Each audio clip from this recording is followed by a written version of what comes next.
नमस्ते मित्रों, स्वागत है आपका एक बार फिर से। और आज हम आपके लिए लेकर आए हैं एक ऐसा व्याख्यान, एक ऐसी कहानी जो इतिहास में अलग तरह से प्रस्तुत की गई है और काफ़ी सारे तथ्यों को इतिहास खोरों ने, जी हाँ दोस्तों, इतिहास खोरों ने काफ़ी सारे तथ्यों को छुपाया है या गलत तरीके से बताया है, या सिर्फ एक पक्ष को सुनकर उसी के आँखों से आपको इतिहास दिखाया गया है। तो आज के जो हमारे वीर हैं उनके बारे में जानकर आपको आश्चर्य होगा। जो राजस्थान के हैं वो जानते हैं इनको, जो राजस्थान के बाहर से हैं और इतिहास में रुचि रखते हैं वो लोग तो जानते हैं, लेकिन जो वीरों की कहानियाँ सुनने में इंटरेस्टेड हैं उनमें भी काफ़ी लोग इनको नहीं जानते। तो आज हमारा प्रयास यही रहेगा कि जब आप ये यहाँ से जाएं तो इनका चरित्र, इनके बारे में विचार करते हुए आप यहाँ से जाएं। तो यही हमारा उद्देश्य रहेगा इस व्याख्यान का। और आगे बढ़ने से पहले हमारे चैनल को अधिक से अधिक लाइक करें, शेयर करें, सब्सक्राइब करें और हमारे सारे सोशल मीडिया लिंक्स पर अपना प्यार लुटाएं।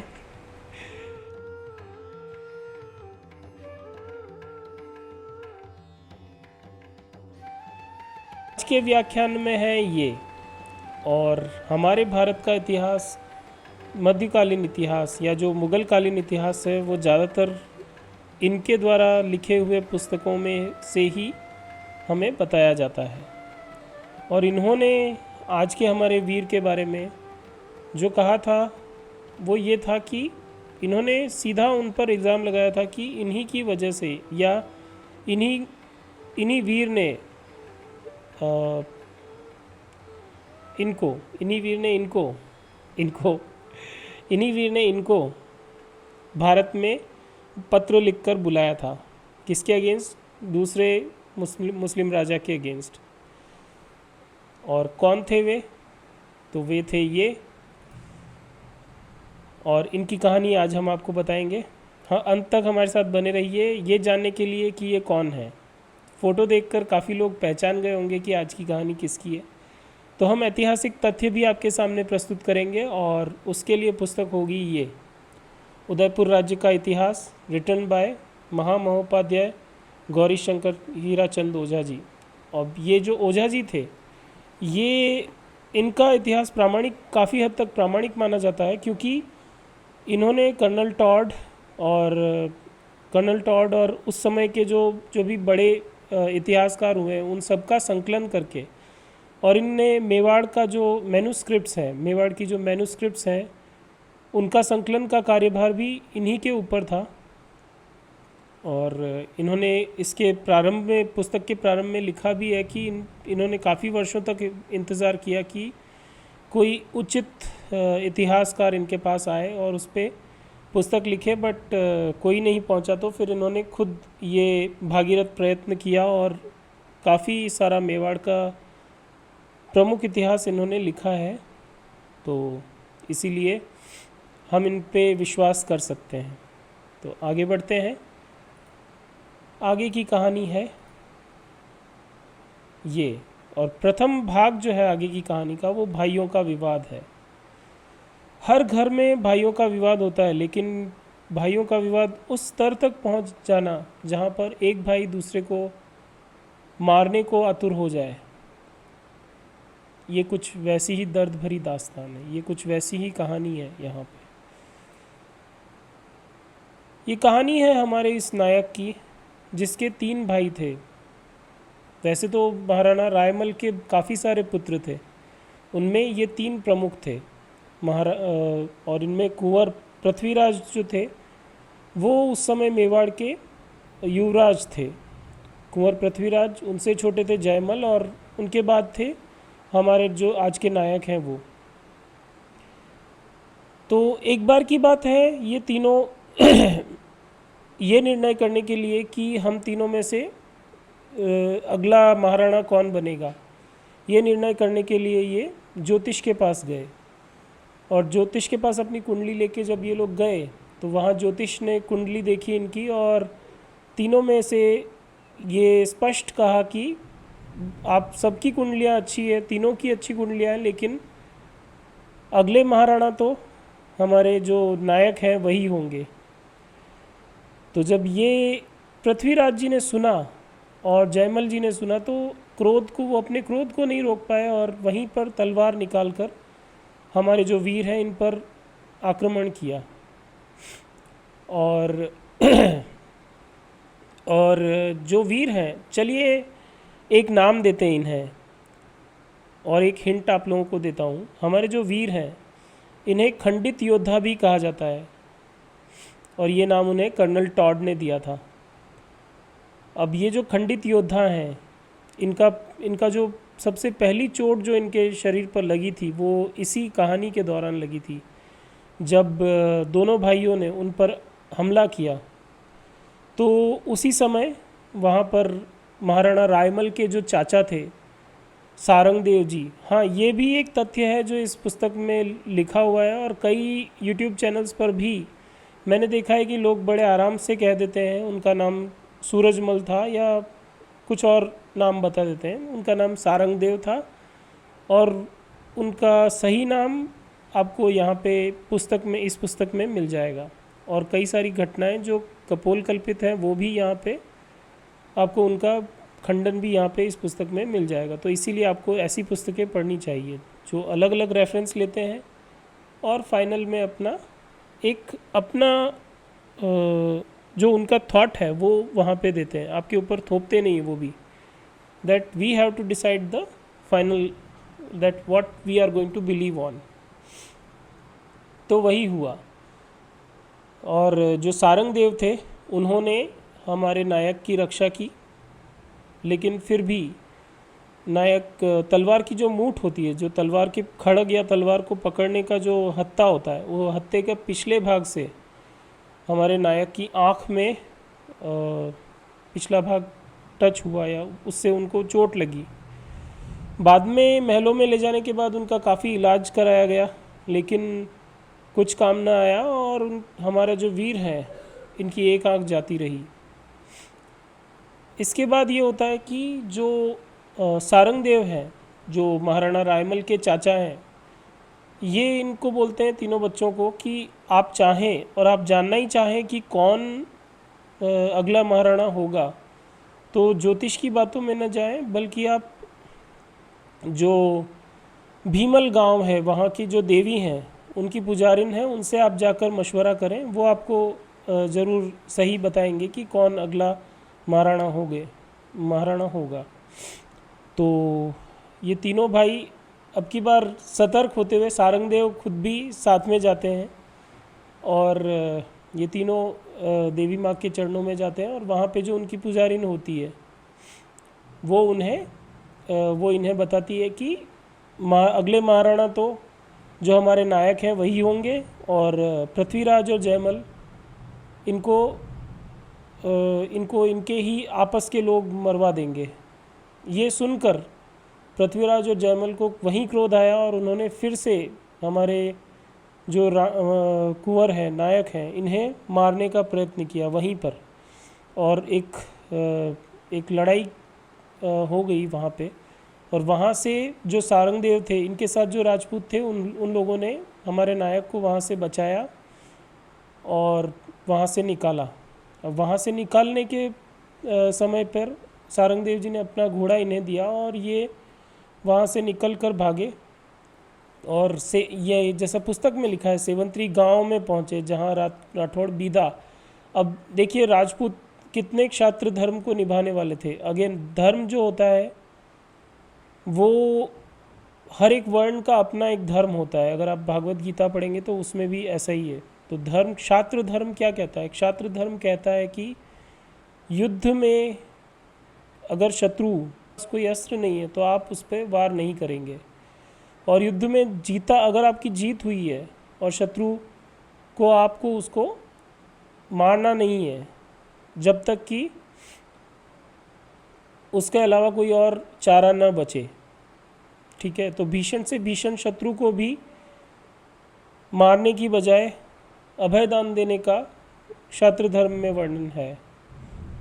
ठीक है, तो इस तरह का क्षात्र धर्म में वर्णन होता है। तो और दूसरा शरणागत वत्सल, एक क्षत्रिय, सच्चा क्षत्रिय वो है जो शरणागत की रक्षा करे, अपने प्राणों को की आहुति देकर भी शरणागत की रक्षा करे।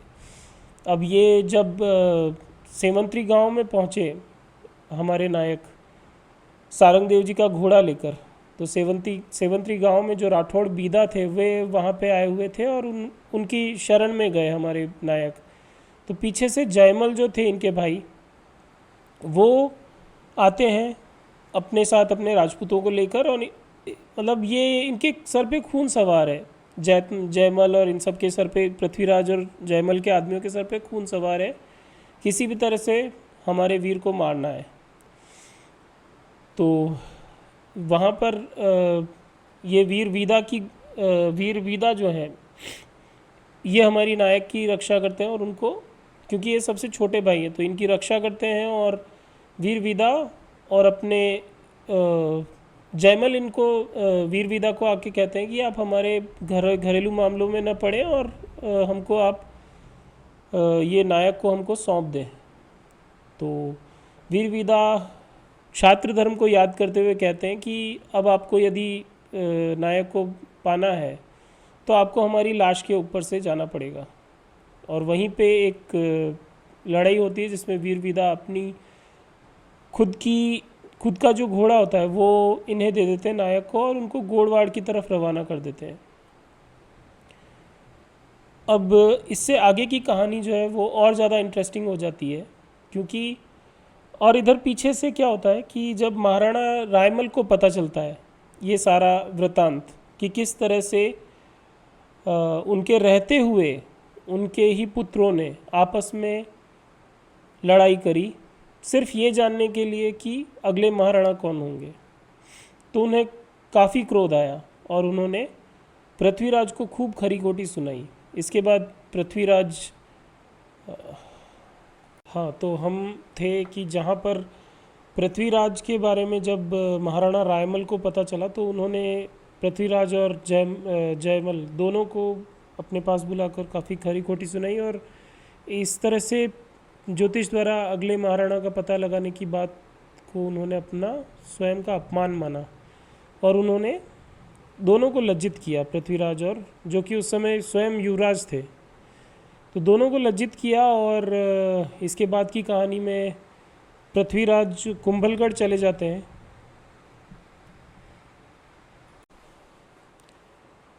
पृथ्वीराज कुंभलगढ़ चले जाते हैं और उसके बाद जैसा कि देवी ने आज्ञा दी, देवी ने बताया था कि आगे क्या होना है, तो वहीं पर उनका देहावसान हो जाता है पृथ्वीराज का। अब क्या होता है कि जब ये सब लड़ाई हुई थी उस समय हमारे वीर को, नायक को, तो गोड़वाड़ जाने के लिए वीर वीदा ने कहा था, लेकिन ये अज्ञातवास में चले जाते हैं, गुप्त वेश बनाकर अज्ञातवास में चले जाते। तो एक सोचिए, एक वीर, एक नायक जो एक राजा की संतति है, किस तरह से वो जंगलों में घूमा, किस तरह से वो चाकर बन के रहा। आगे की कहानी में आपको पता चलेगा कि अज्ञातवास किस तरह से हमारे नायक को अज्ञातवास झेलना पड़ा। तो अज्ञातवास में हमारे नायक जो हैं वो अपना नाम बदलकर, और अजमेर में एक श्रीनगर करके जगह, वहाँ पे करमचंद, परमार करमचंद नाम के एक सरदार थे। सरदार मतलब जो जागीरदार, या जो सरदार एक्चुअली जो राजपूतों के प्रमुख जनरल्स होते थे उनको सरदार कहा जाता था। तो परमार करमचंद भी एक सरदार थे, और उनके वहाँ पे हमारे जो वीर हैं, जो नायक हैं, ये उनके वहाँ पे जाके उनकी चाकरी करने लगे। आप सोचिए कि जिस तरह से भगवान राम और पांडवों ने 14 वर्ष का अज्ञातवास झेला, उसी तरह से 14 वर्ष का वनवास झेला था, और पांडवों ने तो 1 वर्ष का अज्ञातवास भी झेला था। तो उसी तरह से हमारे जो वीर हैं ये भी अज्ञातवास में है। और अज्ञातवास में रहते समय की एक घटना है जिसमें क्या होता है कि करमचंद जी और उनके साथ के जितने भी उनके चाकर हैं, ये सब एक बार एक जंगल में गोष्ठी के लिए जाते हैं। तो वहाँ पर सब जब आराम कर रहे होते हैं तो थोड़ी दूर पर ये जो हमारे वीर हैं ये भी आराम कर रहे होते हैं, इनको नींद आ रही होती है गहरी। और एक पेड़ से नीचे एक सांप आता है और इनके ऊपर फन फैला के, इनके सर के ऊपर फन फैला के बैठ जाता है। इनकी आँख खुल जाती है, फिर भी ये कोई हलचल नहीं करते।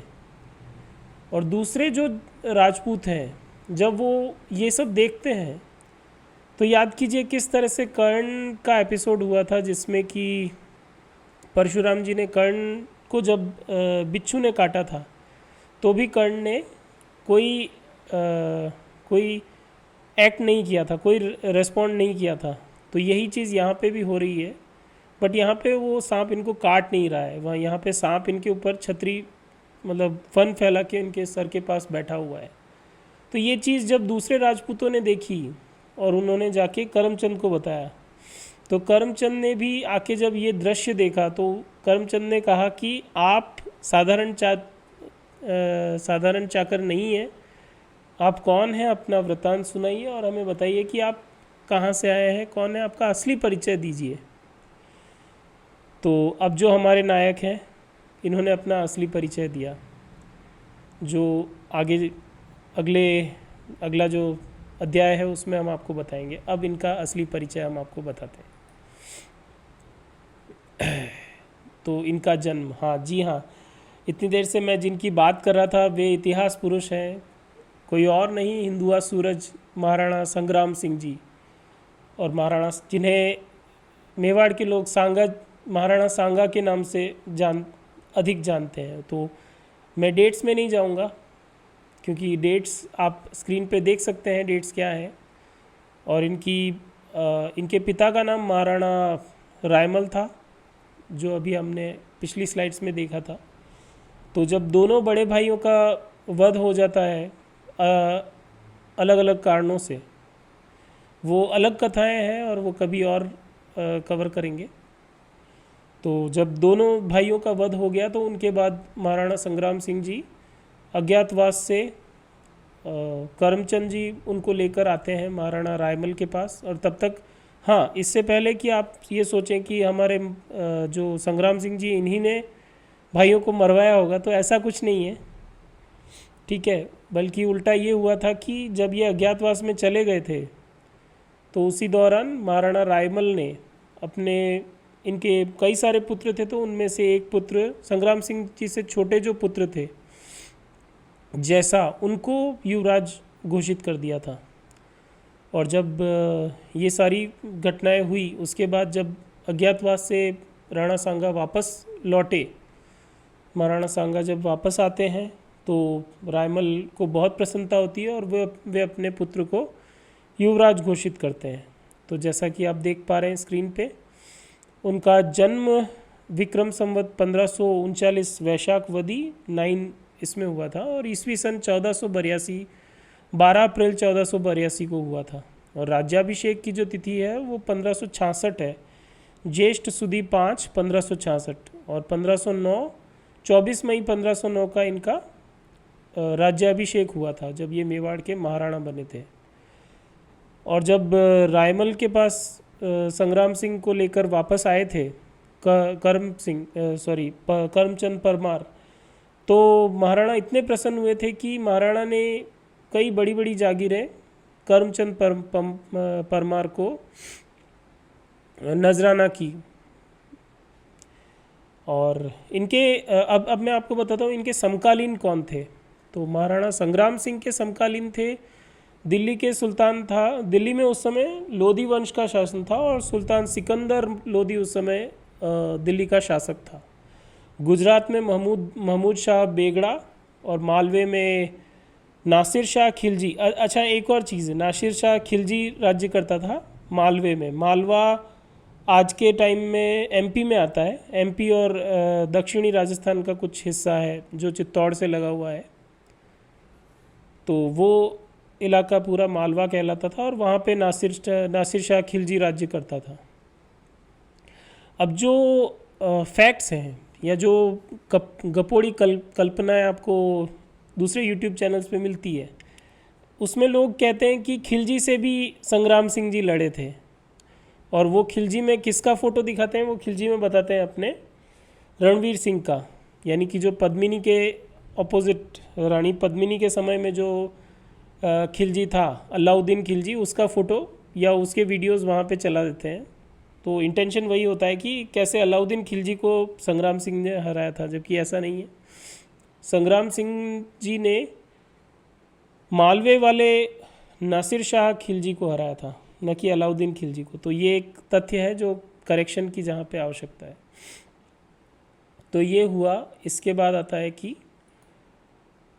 महाराणा के बारे में जो दूसरे उस समय के राजा थे वो लोग क्या लिखते थे वो भी हम कवर करेंगे। तो अभी एक और कहानी है, काफ़ी इंटरेस्टिंग कहानी यहाँ पे मैं आपसे शेयर करने वाला हूँ। इस कहानी में क्या होता है कि एक बार निज़ामुल मुल्क था गुजरात का, जो गुजरात के एक गुजरात राज्य का एक परगना का जो राजा था या जो मुस्लिम राजा था, उसको पदवी मिली हुई थी निज़ामुल मुल्क। तो गुजरात के राजा द्वारा उसे निज़ामुल मुल्क की पदवी दी गई थी। और अब ये जो निज़ामुल मुल्क था, इसने ईडर के राजा को हराकर, जो ईडर का राजा है वो उस समय राजमल था, तो इसने उसको वहाँ से रायमल था। अब ये रायमल अलग है, हाँ, क्योंकि महाराणा रायमल जा चुके हैं और उनकी जगह महाराणा सांगा अभी मेवाड़ पे है। और ये राजा रायमल है, ये ईडर पे राज्य कर रहे हैं। राज्य मतलब ईडर का प्रतिनिधित्व कर रहे हैं एक तरह से। तो ईडर के इन राजा को निज़ामुल मुल्क ने भगा दिया, मतलब मार के भगा दिया। और जो सांगा थे वो बैक कर रहे थे रायमल जी को। अब क्या होता है कि जब एक बार निज़ामुल मुल्क बैठा होता है तो एक भाट आता है। भाट चारण वो लोग होते थे जो विरदावलियाँ गाते थे। विरदावलियाँ मतलब जो राजा की प्रशंसा में गाई जाती है, उन्हें विरदावलियाँ कहा जाता है।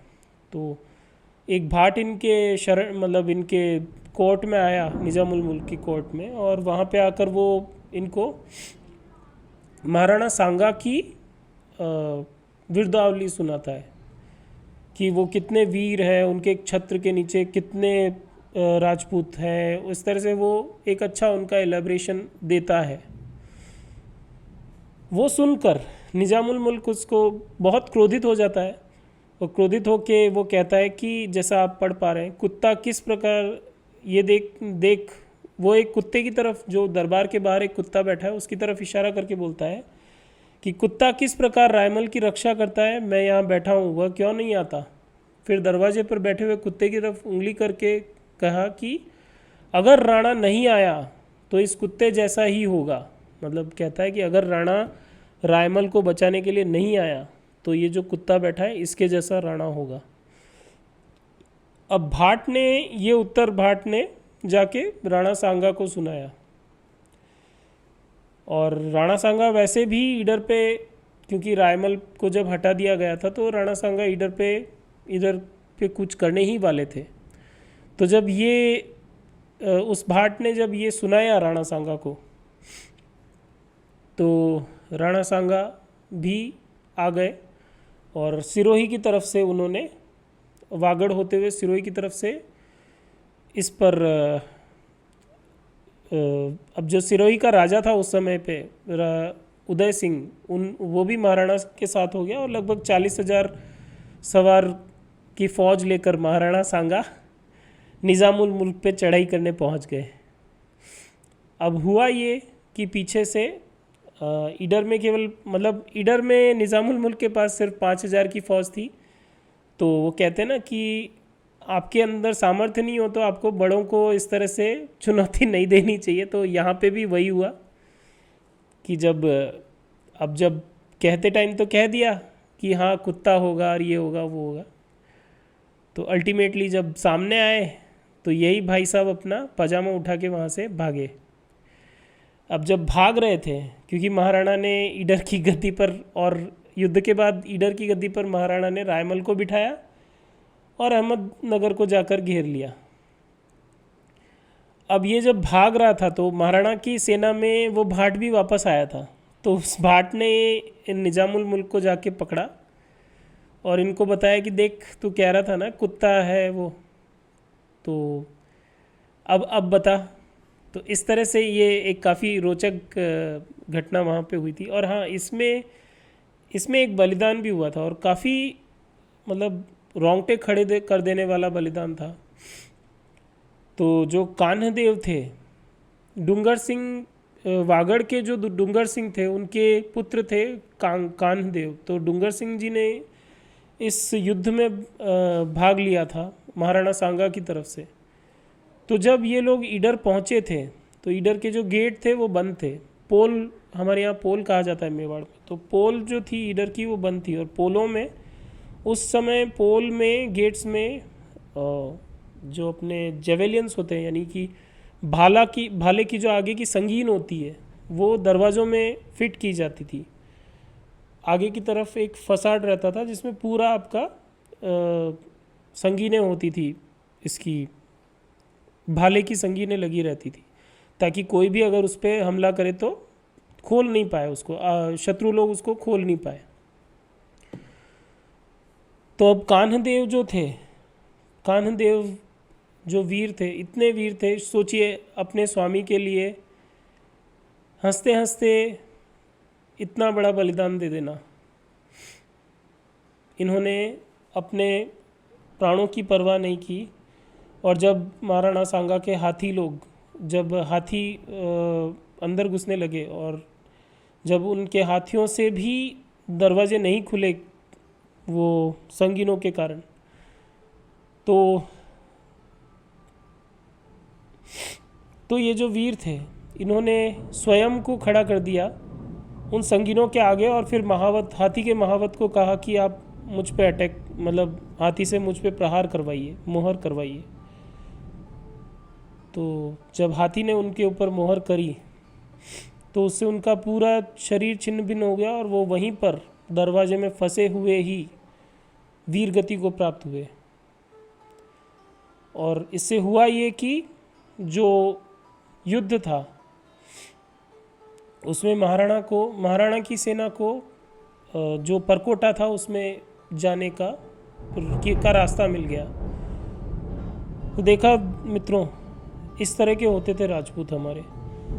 इस तरह से उन्होंने अपना बलिदान कई जगह दिया। और ऐसी मेवाड़ के इतिहास में तो ऐसी कई सारी कथाएं हैं जहाँ पर अपने प्राणों का उत्सर्ग करने के लिए भी इन लोगों ने कभी पीछे नहीं हटे उस चीज़ से। तो वीर ऐसे होते हैं।